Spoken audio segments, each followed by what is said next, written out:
Welcome into SportsMemo's Betting Podcast Thursday, college basketball edition with Mid-Major Matt. Mid-Major Matt, welcome to the pod. How are you, man? Doing good. I actually found, I think I did a little research. Thursdays are my best days, so I'm really looking forward to another Thursday card filled with the Horizon, the CAA, the West Coast Conference, all that fun stuff for the mid-major guy. Absolutely. Ready to get after it, man. More winners than losers. Hopefully we can put the listeners and myself on those sides here, Mid-Major Matt. Starting off near the top of the card, 6:07, 6:08, first game up, 7 o'clock Eastern tip. William and Mary at Charleston. We're seeing Charleston -6 in the hook at home, 141.5 the total. How are you attacking this one?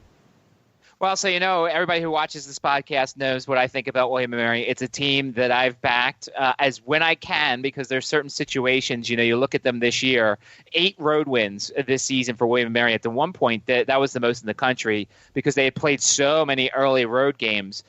It's the same thing over and over again. They are ridiculously effective and efficient on offense. They're 30th in the country at shooting twos, 58th in the country at shooting threes, and they go as their Twin Towers go. Nathan Knight leads the league and the country in double-doubles. And here's a guy who did not go to the NBA draft like he thought he was going to. He is a guy that a couple of days ago, when they were playing Northeastern, went coast to coast as a point guard, made a layup at the buzzer and got them the victory. Andy Van Vliet is a guy who's been hot and cold as of late, transfer coming from the Big Ten. He's a 7-footer who can shoot 3-pointers. Their problem, as we've always talked about here, is they don't force turnovers. Only 14.6%, which is 348th in the country. They went 2-2 during their last 4-game homestand, which was a bit odd. They beat Northeastern. They got crushed by Hofstra. It was not even that close, man. Hofstra did to them what William & Mary did to the Hofstra in Hempstead, New York. You look at Charleston, 297th fastest tempo. So they want a slow game. They want to have a nice pace to everything. They are really good from the free throw line, shooting almost 78%. They've won 3 of their last 4. But if you go back a little farther, they are 3-3 in their last 6 and have already lost 4 home games. They lost to VCU at home.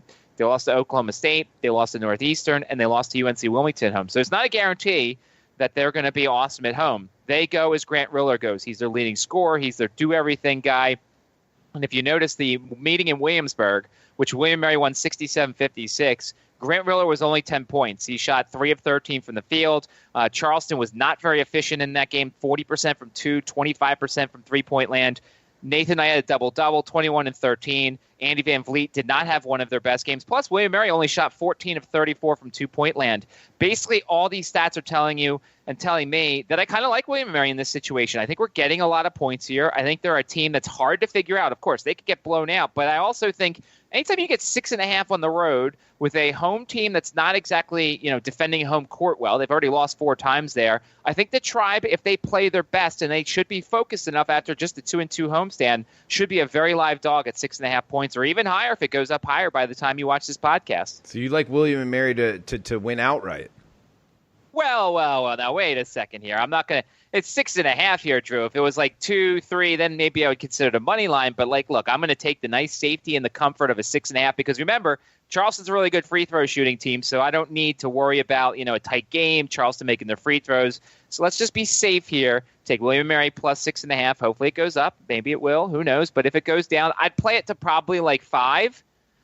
Maybe, maybe 4.5, but from 6.5 to 5 is probably the range that I would play William & Mary tomorrow at Charleston. All right, good start to the show here, Matt. We got next game up, 6:13, 6:14, another 7 o'clock Eastern tip. UTSA at Old Dominion, Conference USA matchup here. We're seeing ODU -6 at home, 147 the total here, Matt. So I loved UTSA going into this season. The Roadrunners were a team that have a really good backcourt. They made me a lot of money last year, especially at home. Siobhan Jackson and Keaton Wallace are an elite backcourt. And last year they scored games where they had 60 points between the two of them. And they were just ridiculous as a team.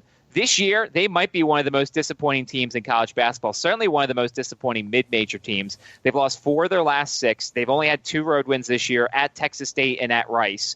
They're hideous defensively. 288th against three-pointers, 313th in the country against two-pointers. But they do play at the 25th quickest pace. Now, the question is, can a Monarchs team that is one of the most offensively deficient teams in the country take advantage? They're only 3-5 in their last 8. They've already lost to JMU at home. They've already lost to Richmond at home. They lost to Florida International at home. Florida International kind of profiles the same as UTSA. Both teams want to get up and down. Both teams have a really good offense. Both teams are a little lackadaisical on defense. Here's how hideous the ODU is on offense. They are 344th in three-point shooting. And there's only 353 teams ranked. Their defense is strong as usual. The question for their offense is the loss of Jason Wade at guard. And, they've played a couple games without Jason Wade, but ODU just doesn't have a ton of weapons. They're not a deep team. I've told myself I would swear off UTSA so far this season because there were situations where they should have won, they should have covered. Go all the way back to the first game of the year when they played Oklahoma at Oklahoma. Me and several of the other handicappers on Wage Talk and SportsMemo were all on UTSA. I believe it was tied at halftime. They got blasted in the second half. They then went to a tournament and went to a neutral court and lost a bunch of games. I really wish I could back UTSA here because I think they have the better offense than ODU, but their defense is so hideous. So I may look at the total here. I'm hoping potentially some people will buy it down a little bit because they know how good ODU is on defense. It's like around 147 now. If it goes down a little bit into like the 145s, maybe 144, I might look to the over here because I think UTSA's defense is so bad that ODU is going to stumble onto some points, and I think UTSA could score some points as well. Okay, yeah, we're seeing mostly 147. There is 146.5, and I would say more so at the leading indicator book. So I do think it's on its way down, so we might get it even lower here in the UTSA ODU matchup. We got a couple more games and a best bet from Mid-Major Matt coming up. And guys, coupon code for this podcast is DM210. More than $100 off. Big savings there at SportsMemo.com for Mid-Major Matt's 30-day all-access package. You'll get all of his plays in every sport he releases. College basketball season in full swing all the way through conference tournament time. So it's a really good package here, guys. DM210 at checkout for his 30-day all-access for $210.